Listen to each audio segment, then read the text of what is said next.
This is the Monday, October 5th, 2015 episode of the History Author Show.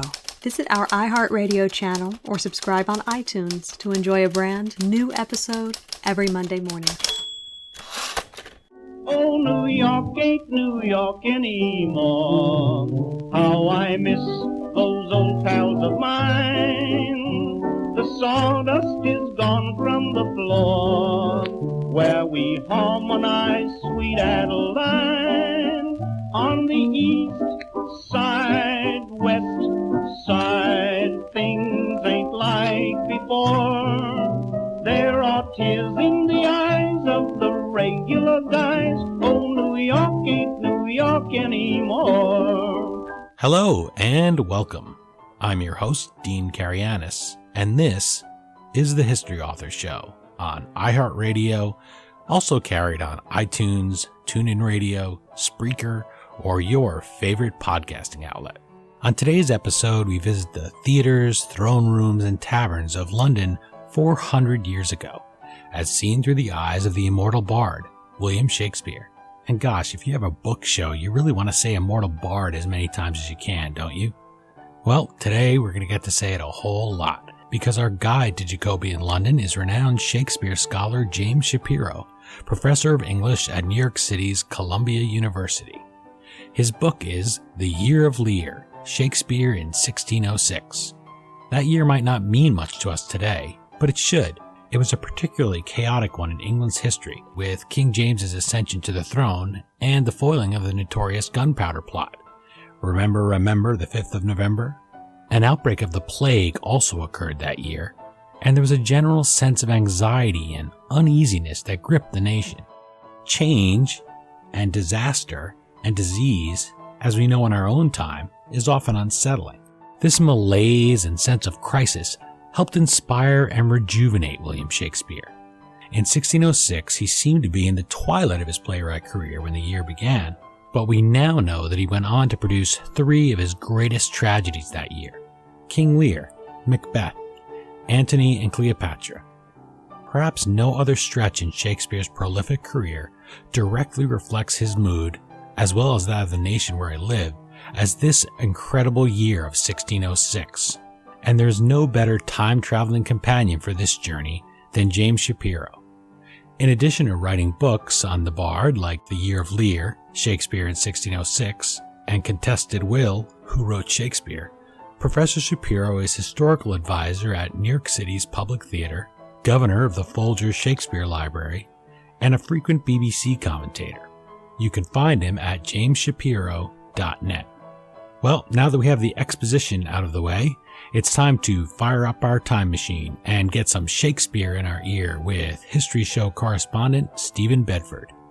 He met up with Professor Shapiro in New York City's Central Park, in the very shadow of Shakespeare's statue on what we call Literary Walk. It was placed there in 1872 to mark Shakespeare's 300th birthday just a few years before.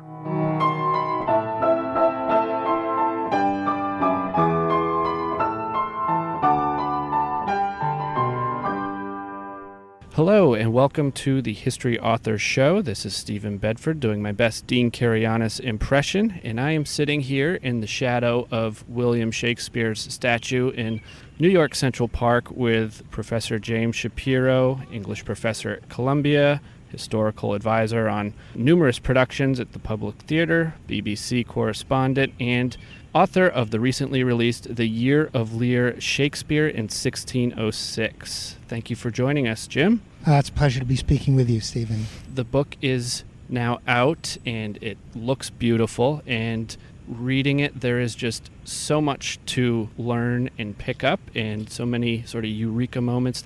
I think we should really start with the subtitle, Shakespeare in 1606. There was a lot happening in 1606. There was an enormous amount happening, almost none of it good, except perhaps for Shakespeare.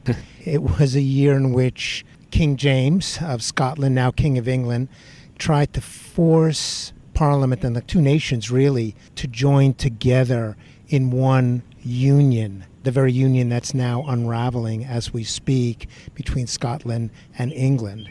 It was also a year in which plague struck, and most of all, It was the year in which England tried to regain its own footing in the aftermath of a terrific terrorist plot that was stopped at the last minute, the Gunpowder Plot, that had been foiled on November 5th, 1605.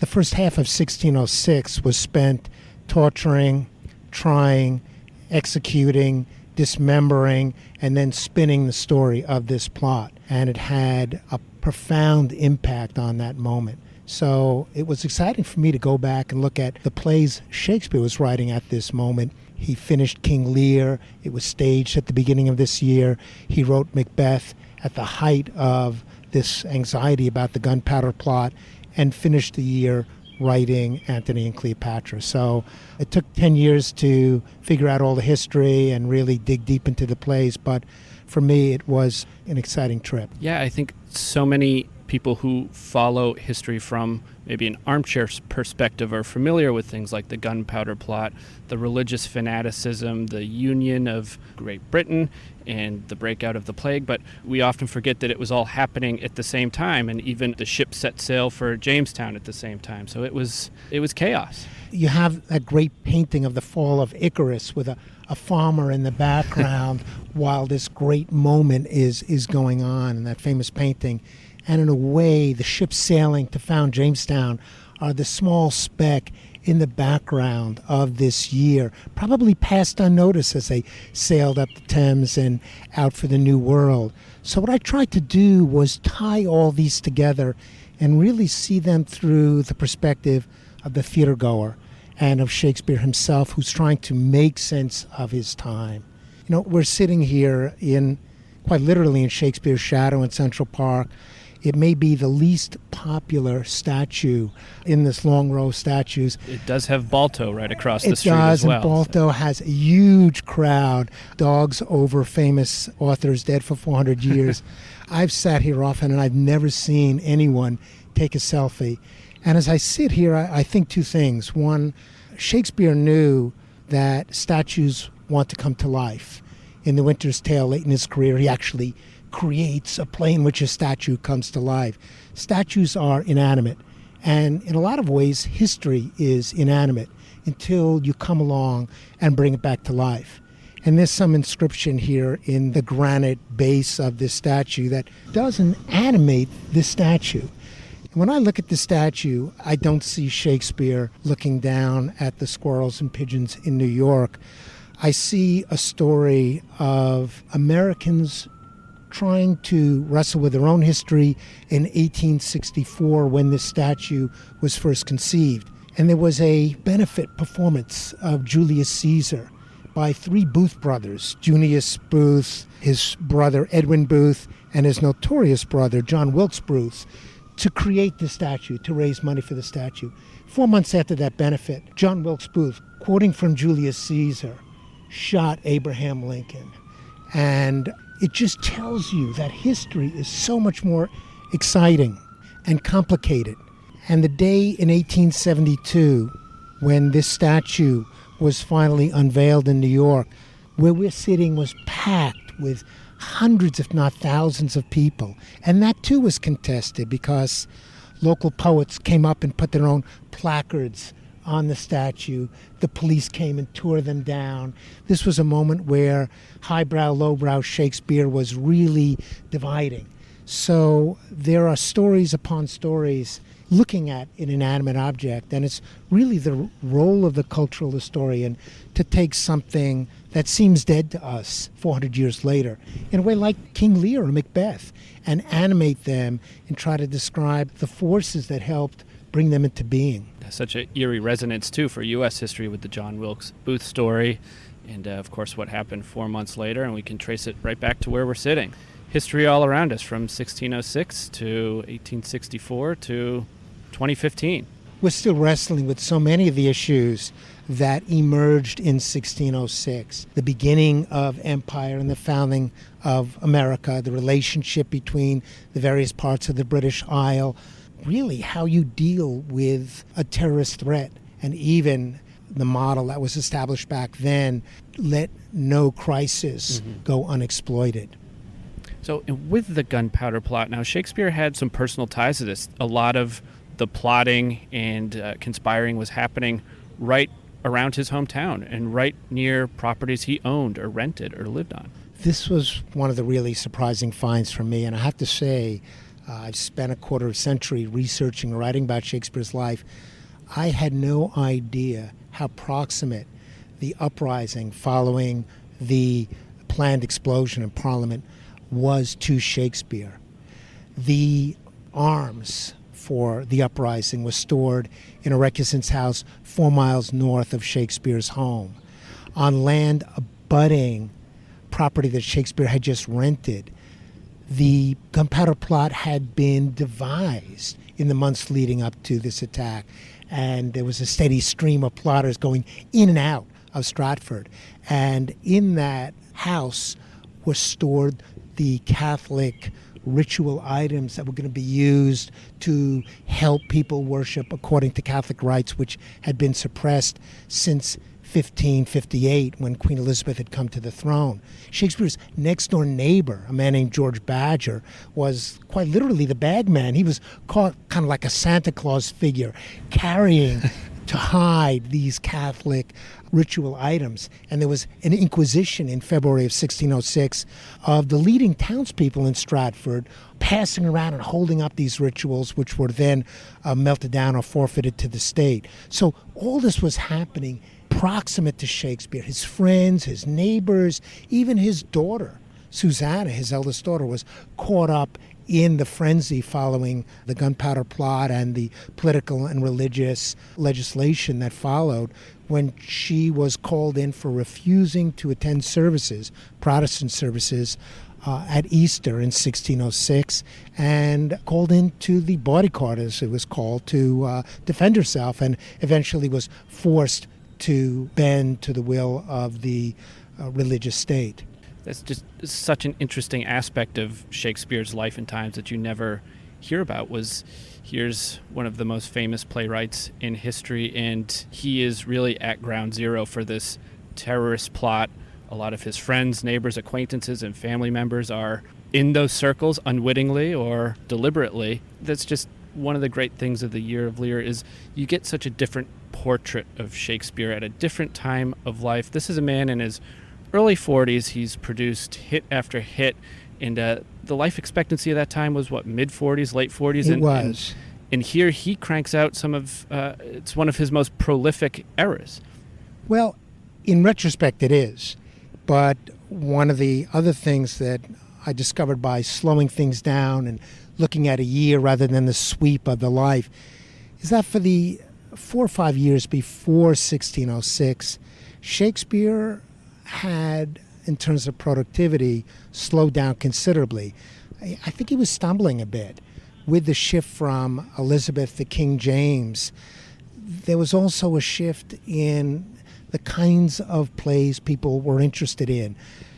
Over half of his Elizabethan plays were about succession, whether it's Titus Andronicus or Hamlet or all those English histories. He had thrilled playgoers writing about the thing they were most anxious about. Who was going to follow their ruler? Was it going to be civil war? Well, there was a peaceful succession.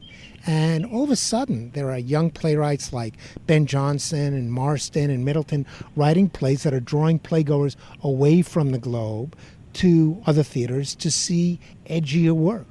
And in the years leading up to 1606, Shakespeare's writing maybe one play a year, plays we don't often flock to see today. Troilus and Cressida, Timon of Athens, even the slightly more popular Measure for Measure.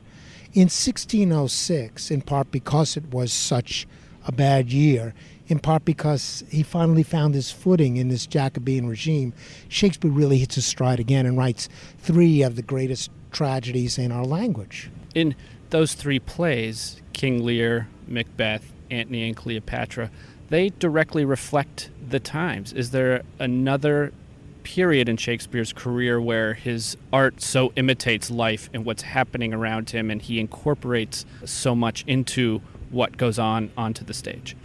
I would say the only year that comes close is a year that I'd previously spent 15 years investigating, and that was the year 1599, which was an Elizabethan year. And what I wanted to do in this book was to look at the most exciting Jacobean year. And I wanted to do that for a couple of reasons, not just because these plays are like the Mount Everest and the K2 of Shakespeare's canon, but also because this moment, the Jacobean moment, has been overlooked.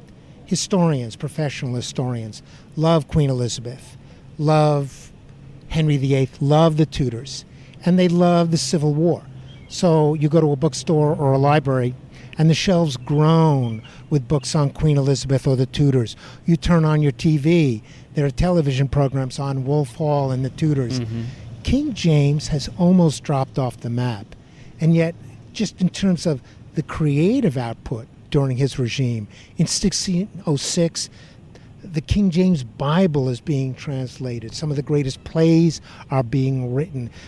Jamestown is being founded.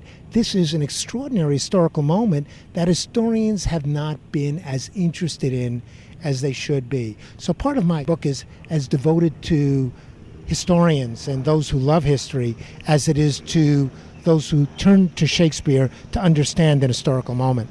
That Jacobean period of Shakespeare's career, as you mentioned, is almost kind of an epilogue to a lot of other popular biographies or even classroom learning. Things seem to stop around 1600, where 1606 is such a fascinating year and has two of the all-time greats and a third very good play. I open up cradle-to-grave biographies of Shakespeare, those that take him from his diapers to his dotage. You look at these books and you turn to 1606, and most of these are fat books, 500-600 pages. And when you open it up at 1606, there are only about 50 pages left. And you would think that there would be more interest in Shakespeare at the height of his powers. And I don't think anybody would deny that the playwright who wrote Lear and Macbeth and Antony and Cleopatra is not at the height of his powers. But the only way to gain access to Shakespeare is through seeing him in the reflected glare of his times. Otherwise, you're just stuck speculating on whether he was sleeping with a handsome innkeeper's wife in Oxford, which is what most biographies sadly do for this year. So in the Year of Lear, we also find out that Shakespeare himself was spending a lot of time in the court amongst the king and the courtiers and the rest, and this also influenced his writing too. Under Queen Elizabeth, Shakespeare's company, at the time called the Chamberlain's Men, had been brought in for the Christmas festivities 2 or 3 times a year to perform at court. They weren't paid much, a kind of nominal sum of £10. They would have made more playing at their own theater. Under King James, starting in 1603, 1604, they were called in to perform at court 10 or more times a year. They were almost like a house band. That's a great way of looking at it. They were King James's house band, if you will. And that meant coming up with a lot of fresh content for the king. I mean, they were able to recycle all those Elizabethan hits pretty quickly. They went through them. So by the beginning of 1605, the guy in charge of finding new work is running around saying, I'm looking for Shakespeare's company to see what they can perform at court. I'm looking for Burbage, who was one of Shakespeare's colleagues, to see what they can do. So there's enormous pressure on Shakespeare to produce plays. And there's also an enormous opportunity for Shakespeare because King James had decided early on in his reign to choose Shakespeare's company among the various companies in London. 1603 marked a sea change in Shakespeare's relationship to the court and his access to it. Until then, for a decade under Elizabeth, he and his fellow players had come to court 2, maybe 3 times a year to perform.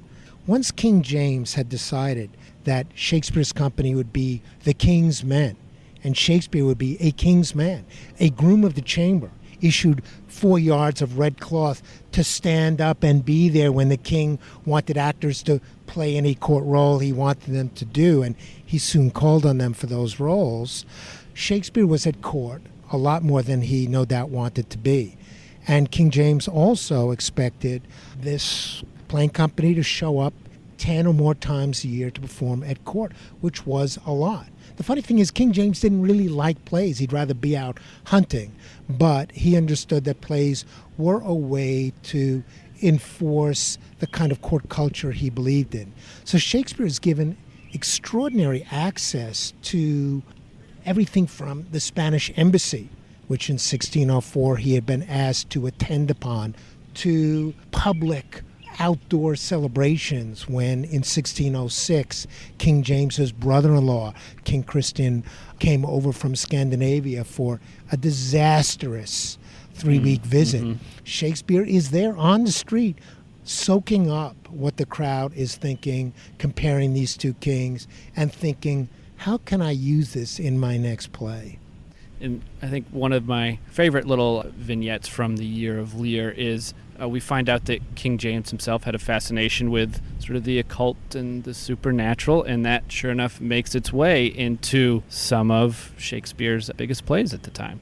James was obsessed with witchcraft. He had written a treatise of it. And he was also a man who prided himself on his ability to discover fakes, fake demonic possession, fake witches, and the rest. But he clearly believed in these powers and told courtier John Harrington, an author as well, exactly this, and questioned him on it as well. James was also interested in what others thought about witchcraft.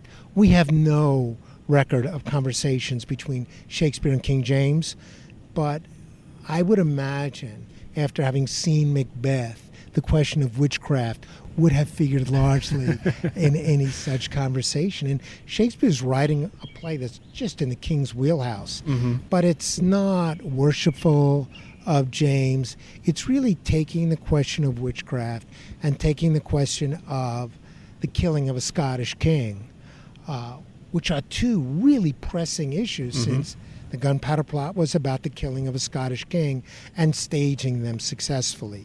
So this was both, in a sense, timeless. Our interest in the supernatural are always timeless, and there are supernatural elements in almost every one of Shakespeare's greatest tragedies, The Ghost in Hamlet and the like.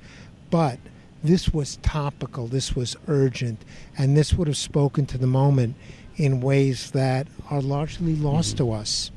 We've talked now about the anxious times of 1606 and Shakespeare's sort of a line in Winter who finds that second life. We also get a great portrait in the Year of Lear of sort of Shakespeare the guy. And there's a term you came across that I am going to borrow to describe all my future nights out with my buddies, the roistering crowd. Yeah, the roistering crowd. You know, one of the nice things about taking a while to write a book is things turn up that you had no idea existed. When I last wrote about Shakespeare in a book on 1599, the Shakespeare that stood out for me was the one recorded by a writer named John Aubrey in the 17th century who went to Stratford-upon-Avon, asked around what kind of guy was Shakespeare to hang out with. And he was told that Shakespeare just didn't like what we would say, didn't like to party. And when people asked him to go out, he would just say he wasn't feeling well. We all know people like that. And sad to say, that was the Shakespeare that was in my mind, because that was all the historical record or the anecdotal record turned up. So it was a terrific relief for me to learn last year. Somebody nosing around in the archives in Scotland found a sheaf of papers that recorded from 1640 how, and this is pretty close to Shakespeare's own day, taking a tour of the Tabard Inn, that inn made famous in Chaucer's Canterbury Tale, coming upon a wooden wall, discovered that Shakespeare, along with Ben Jonson and other of their roistering crowd, had cut or carved his name into the wood there. You know, they didn't have, like Familia's Pizza, portraits, photographs, signed photographs, but it was the Jacobean equivalent. And it told you, maybe Shakespeare didn't like to go out partying with the dull crowd in Stratford, but in London, finishing the play at 5 or 6 in the afternoon, would walk a half mile or so south to the Tabard Inn, and have a good time. And when people said, you've had a couple too many, here's a penknife, cut your name in, we want people to know Shakespeare was here, he happily obliged. You get out of the play at the Globe, and it is happy hour, so why not treat yourself and have a cold pint? Yeah, but I wouldn't urge budding playwrights today to do that unless they can cover the expense. Yeah, when you crank out the catalog Shakespeare has, then you get some leeway. I think so. I think, though, photographs or selfies is the way today. Yeah. It was such a great portrait of Shakespeare, sort of a stars, they're just like us moment. And it just tells you how he was regarded. There's not a lot that survives of Shakespeare's life, and it really takes a long time to piece together these sorts of details. I can offer another one that I think would speak to those interested in history in particular. When I had already sent the finished draft of the book to Bob Bender, my terrific editor at Simon & Schuster, I got a phone call from archaeologists in London, and they said, you might be interested in this. We were down in Knowle, and we discovered in quarters built for the king, specifically built for him in 1606, that we've dug up the room, and we found on an 18-foot oak beam that had been put under the floor these curious markings which were meant to keep away devils or evil spirits. There's that occult again, yeah. It's occult, and it tells you how deep this ran. So here you have, at the very moment that Shakespeare's writing Macbeth, carpenters anxious about the king sleeping in a room at the Lord Treasurer's house, carefully marking up on every foot of this 18-foot oak beam that'll never see the light of day after it's installed, all these markings that are meant to keep the devils away. And I can just imagine some of those carpenters heading up to London from their work at Knowle and seeing Macbeth and watching the witches in this play and watching King Duncan killed in this play and nodding with the wisdom of people who knew exactly what these demonic forces were capable of. Another aspect of the Year of Lear that I had no idea about was that there actually was a King Lear book that Shakespeare's version is based upon, and it ends very differently. And I've also learned that Shakespeare, this was kind of common for him to sort of adapt or take maybe a one-line descriptor of a play and write around it or fill in the framework. Shakespeare didn't like creating plots. Perhaps two of his plays, Midsummer Night's Dream and The Tempest, are the only ones where we can't point to a particular source. He much preferred taking the existing structure and doing what I would call a gut renovation of it and rebuilding it from the inside. So in the late spring of 1605, in May of 1605, a book was entered on the Stationer's Register called The History of King Lear. And 2 months later or so, it was published and sold in London. And this is a play from 1590. It's 15 years old. Shakespeare picks it up. Had probably seen it once or twice. For all we know, maybe even had acted in it. And he, as he did with Hamlet and any other number of plays, including Henry V, understood what was missing or what was wrong with this old play. And his King Lear utterly transforms it. That earlier King Lear was a play with a happy ending. Mm-hmm. You can imagine playgoers going to the Globe to see, oh, Shakespeare wrote King Lear. I can't wait for that moment when King Lear and Cordelia are happily reunited at the end. And then Shakespeare gives them the darkest moment in any of his plays. Enter King Lear with Cordelia in his arm. I mean, people must have been looking at each other in the galleries and in standing in the pit saying, what is going on? And this is, more than anything else, as Shakespeare understood, a play that spoke to his very dark times, not to that upbeat 1590 moment in the aftermath of the victory of the Spanish Armada. Yeah, the version of King Lear that we all know, after you watch it or you've closed that last page, you kind of need a stiff drink and a walk around the block, where the original version, you maybe want to go out for ice cream or something. It's like watching characters in a favorite novel hit by a truck at the end. And he knew exactly what he was doing. And it's an extraordinary act of revision. He does much the same at the end of the year, taking Plutarch's Life of Antony and Cleopatra, where Plutarch really trashes the two for their moral failings, and he makes them into an heroic, tragic couple.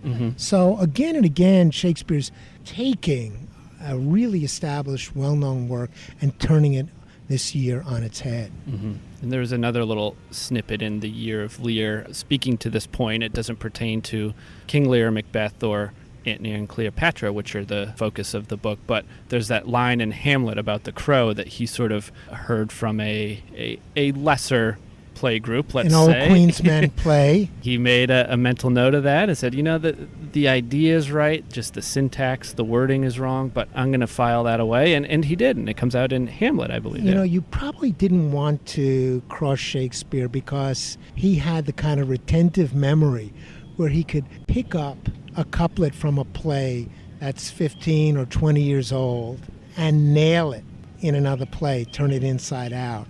That is the kind of Shakespeare that I try to tease out in the Year of Lear, a man who understands how things change, how his culture changes, and how he, as a playwright, if he wants to fill the theater with 2,500 people, has to speak to their fears, to their anxieties, to their hopes. And those are the kind of plays he writes this year. Now to switch gears a little bit, off mic, you and I discussed how you became such a Shakespeare fan and have really devoted a life and career to it. And it wasn't really love at first read in the classroom, but it was love at first sight, in a sense, correct? I hated Shakespeare when I was exposed to it in junior high school and then high school in Brooklyn. I think we read Romeo and Juliet. I didn't get it. I didn't understand why everybody thought Shakespeare was so great.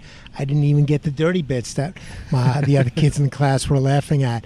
I never took a Shakespeare course in college, and my own relationship to Shakespeare is really based on having held down a lousy job every summer in New York for June and July, and then in August as a late teenager and in my early 20s, going to England, sleeping in church basements or youth hostels, and seeing a play a day, every day, twice on matinee days, 15 or 20 or 25 Shakespeare plays in that month of August.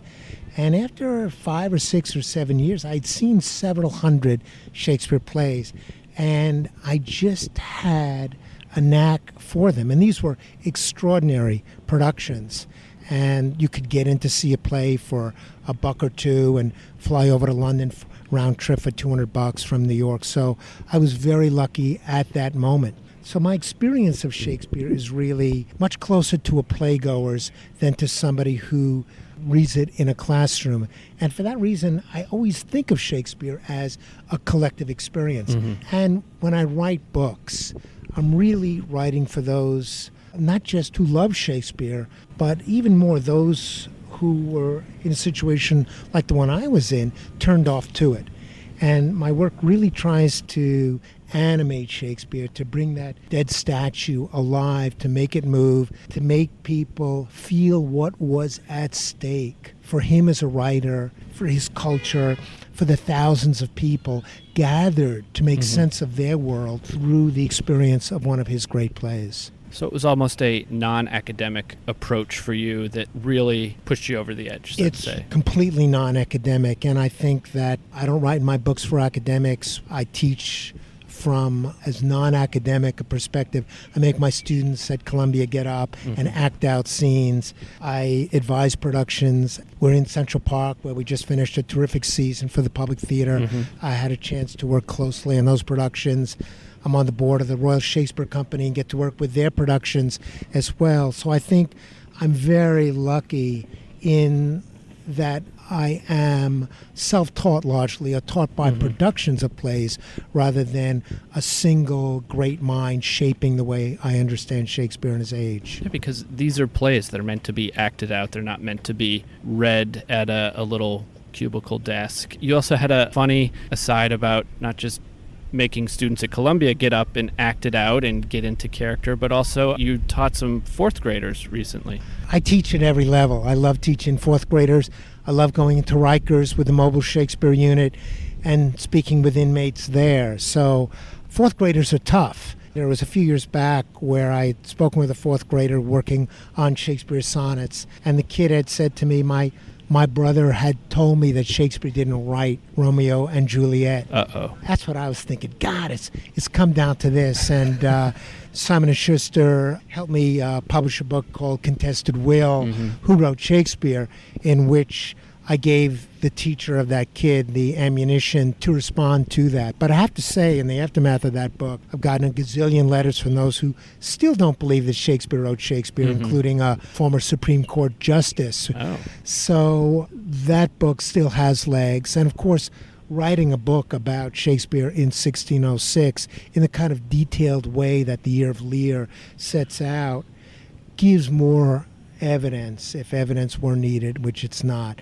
that Shakespeare of Stratford did indeed write these plays. It wasn't a artist collective writing under one name or something like that. No, nor Christopher Marlowe or an Earl of Oxford, both long dead before 1606. And of course, the secret is found out, and we should share with all the listeners, the secret to teaching Shakespeare at the elementary level: give everyone a prop, correct? You give everybody a sword. It's not just a prop.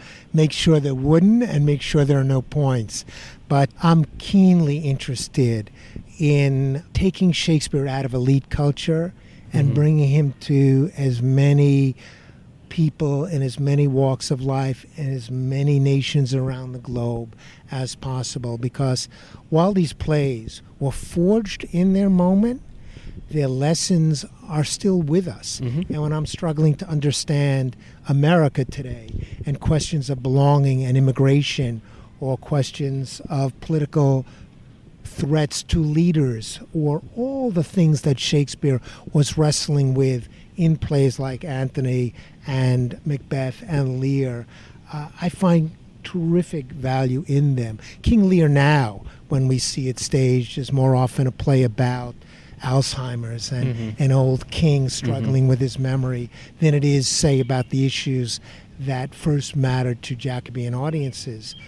But you have to understand today's Shakespeare by going back to how it has changed in the course of those 400 years. And I talk a little bit about that in the Year of Lear as well. Yeah, the times of 1606 that you delve into in the Year of Lear are not too distant from our current day, 2015.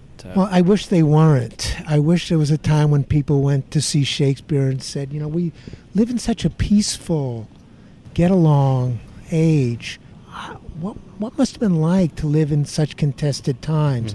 We live in contested times, and as we approach a political election that's going to have a profound impact on the future of the United States, I look to a play like Antony and Cleopatra, where two leaders are compared, Octavius and Antony. And even as Shakespeare's audiences were looking at King Christian and King James in late summer of 1606 and comparing styles of rule and effectiveness of rule, we go through that same process today. So I think the plays still speak to us.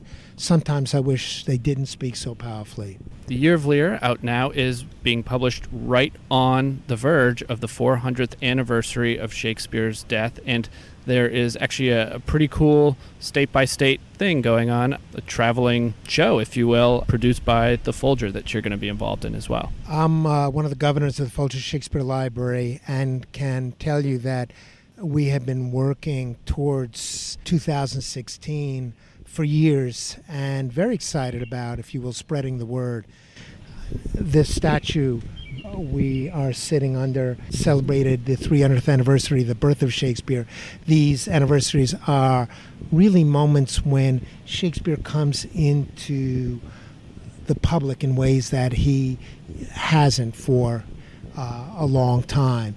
And in this year, there's going to be a celebration, a month-long celebration in each of the 50 states. The Folger Shakespeare Library has 82 or so first folios, these incredibly valuable books published in 1623 containing 36 of Shakespeare's plays. They're sending them throughout the land. They're going to be here in New York. They're going to be in California, North Dakota, Texas, Florida, everywhere. And there are going to be productions and celebrations and performances. And it's going to be a year that's going to help us, not just nationally, I think, but internationally, understand who and what Shakespeare was and what his plays still mean. And I'm hoping that the Year of Lear will contribute to that conversation. Yeah, absolutely. It's going to be a supplement and a complement to Shakespeare teaching and reading, whether it's at the academic level or the armchair level, for years to come. And for more information on the traveling Folger folios, visit Folger Library's website. And I guess at this juncture, we will drop the curtain on this episode of the History Author Show with Professor Jim Shapiro. Thank you so much for joining us. And the Year of Lear, really just a fascinating book. Shakespeare fan or not, you're going to learn a lot about Great Britain's history, about Shakespeare, and it's really going to resonate to our current day. So thank you again for joining us. Thank you, Stephen. Now let's go find our roistering crowd and be on with the day. I'm getting my knife to cut with. Well, all right. Thank you again, Jim, for joining us.